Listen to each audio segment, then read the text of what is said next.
ओम श्री गुरुवे नमः।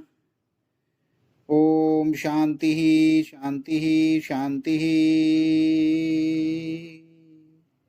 प्रणाम भगवान। भगवान अभी हमारा सत्संग ईशावास्य उपनिषद से श्री स्वामी अखंडानंद सरस्वती जी महाराज द्वारा विरचित, और पहले मंत्र लेते हैं, मंत्र नंबर 11, और उसके बाद उसका हिंदी में अर्थ और फिर स्वामी जी द्वारा दी गई व्याख्या।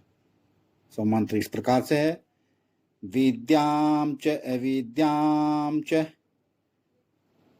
यतत् वेद उभयं सः अविद्यया मृत्युं तीर्तवा विद्यया अमृतम अश्नुते। अर्थात जो मनुष्य देवता ज्ञान रूपा विद्या यानी उपासना को और कर्म के अनुष्ठान रूपा अविद्या को, उन दोनों को साथ साथ समुच्चय रूप में जानता है, दोनों का अनुष्ठान करता है, वह कर्म के अनुष्ठान से मृत्यु को स्वाभाविक कर्म और ज्ञान को पार कर अतिक्रमण कर देवता ज्ञान के अनुष्ठान से अमृत को देवाभात्म भाव को भोगता अर्थात प्राप्त करता है।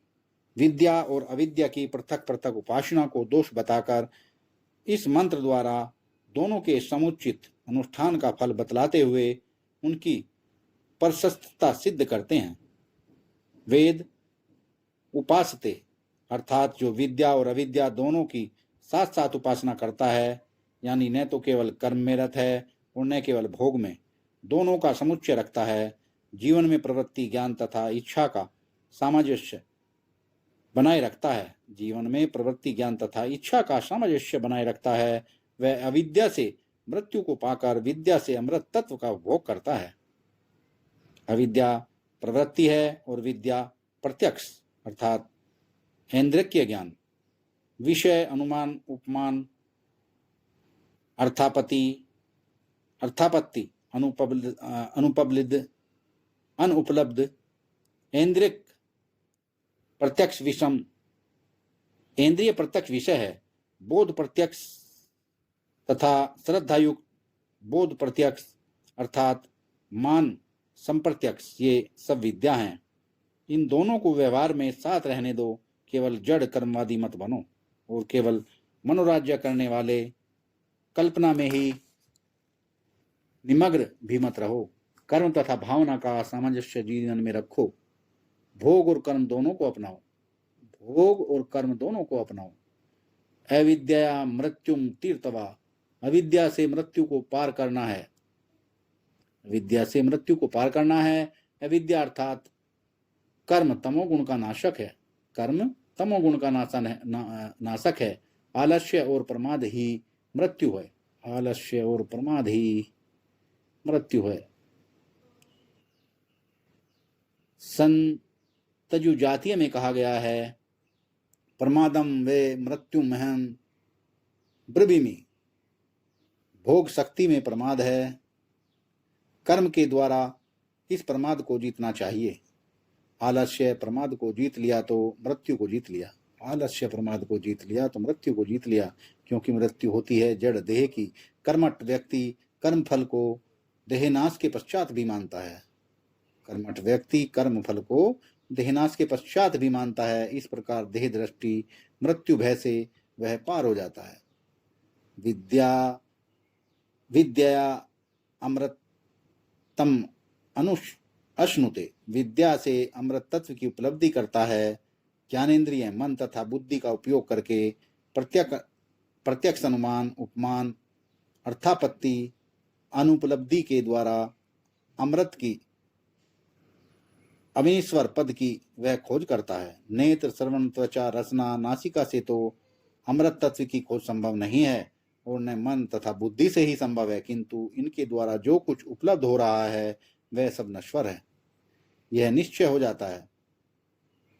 सद विवेक के द्वारा विश्व में वैराग्य होता है। इस प्रकार विद्या अमृत तत्व की प्राप्ति का प्रत्यक्ष साधन न होने पर भी परंपरा साधन है। इसके द्वारा वह अमृत तत्व की ओर बढ़ता है। अविद्या अर्थात कर्म से चरित्र की शुद्धि और विद्या अर्थात ज्ञानेन्द्रिय मन तथा बुद्धि की वृत्तियों से सद्विवेक उपासना श्रवण मनन आदि के द्वारा अंतःकरण की शुद्धि की उपलब्धि करके अमृत तत्व की ओर बढ़ता है। चरित्र शुद्धि तथा अंतःकरण शुद्धि होने पर ज्ञानोपलब्धि होती है। अविद्या अर्थात लौकिक कर्म मात्र तथा विद्या अर्थात संसार के विषयों से लेकर ब्रह्मलोक तक के भोग, विषय शक्ति से लेकर समाधि तक की अवस्था, इन दोनों अविद्या और विद्या का जब ठीक सामंजस्य होता है तो चरित्र तथा अंतःकरण शुद्ध हो जाता है। मृत्यु का भय, देह शक्ति अविद्या से दूर हो जाती है और अमृत तत्व की ओर वह बढ़ जाता है।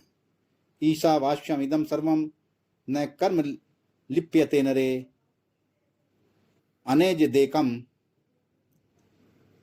तजे जति तन्ने जति स प्रज्ञा नुच्छुक्रम काय वर्णम आदि मंत्रों में जिस परमात्मा तत्व का प्रतिपादन किया गया है, उस परमात्मा की प्राप्ति के योग्य मनुष्य कैसे बने, यह बात विद्या विद्या तथा संभूति असंभूति के वर्णन में 6 मंत्रों में कही गई है।